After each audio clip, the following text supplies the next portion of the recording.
1988 batch के IAS officer और इस वक्त वो उत्तर प्रदेश की ऐसी कुर्सी पर बैठ गए हैं जो पूरे प्रदेश का कार्यभार संभालते हैं। हम बात कर रहे हैं मनोज कुमार सिंह जी की, जो उत्तर प्रदेश के मुख्य सचिव के पद का ग्रहण कर चुके हैं। कल उन्होंने पदभार संभाला है और आज इनसे इन सभी मुद्दों पर बातचीत करेंगे कि उत्तर प्रदेश की जो भी व्यवस्था है किस तरीके से, सबसे पहले कौन कौन से वो इम्पोर्टेंट काम है जिसको लेकर ये कार्य करने वाले। सबसे पहले तो सर आपको मुख्य सचिव बनने की बहुत बहुत बधाई। शुक्रिया, थैंक यू।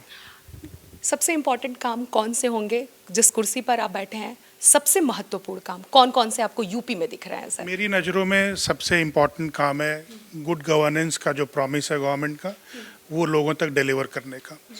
और उसका सबसे पहला कड़ी जो है वो ये कि जो भी जनता की समस्याएं हैं जो वो लेकर, जो हमारे कटिंग एज ऑर्गेनाइजेशंस हैं, थाने पुलिस के लिए जो हैं और ब्लॉक और फिर तहसील रेवेन्यू के कामों के लिए वहाँ पे जो लोग जाते हैं उनको सही न्याय और त्वरित न्याय मिल सके, ताकि ये गुड गवर्नेंस की जो माननीय मुख्यमंत्री जी की परिकल्पना है वो अच्छी तरह से चरितार्थ हो और साकार हो।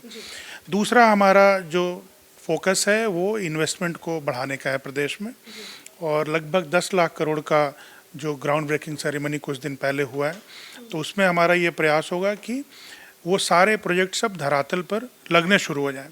तो उसमें उनको लैंड अलॉट करना, एलओसी इशू करना, इन चीज़ों को मॉनिटर किया जा रहा है।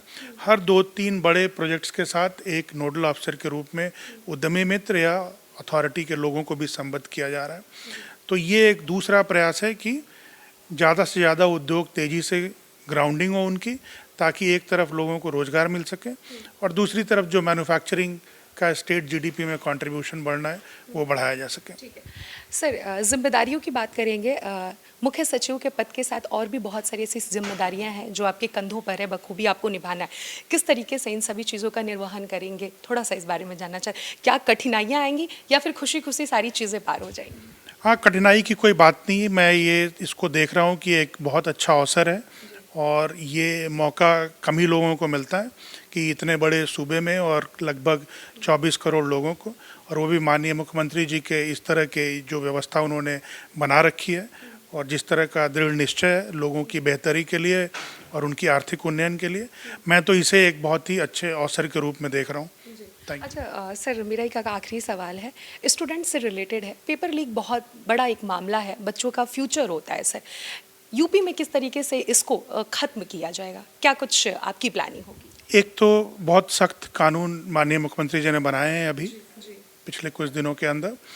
हमारा ये प्रयास होगा कि जो जिलों में बेहतरीन संस्थाएं हैं अवस्थापना सुविधाओं की दृष्टि से और उनकी इमेज और प्रेस्टीज की दृष्टि से, उन्हीं संस्थाओं को एग्जामिनेशन सेंटर के रूप में रखा जाए।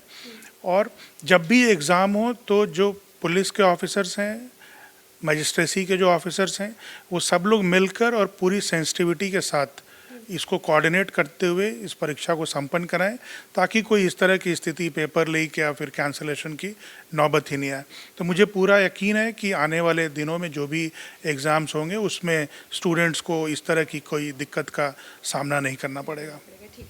तो ये थे हमारे साथ मनोज कुमार सिंह जी, जिन्होंने साफ साफ शब्दों में बताया कि उत्तर प्रदेश की कमान ये किस तरीके से संभालने वाले हैं और मुख्यमंत्री की जो प्लानिंग है, गुड नेचर या फिर यूँ कहा जाए, जनता को कहीं से कोई भी दिक्कत और परेशानी ना हो, चाहे वो मामला कोई भी हो, इन सभी चीज़ों को ये फुलफिल करेंगे। साथ ही साथ इन्होंने एग्जाम पर भी एक इंपॉर्टेंट बात कहा कि वो मुख्यमंत्री ने जो कड़े नियम लागू किए हैं उस पर पूरी तरीके से कार्य होंगे और कोशिश रहेगी कि पेपर दोबारा से यूपी में लीक ना हो। कैमरा पर्सन राकेश के साथ अनन्या मिश्रा, TV 24 लखनऊ।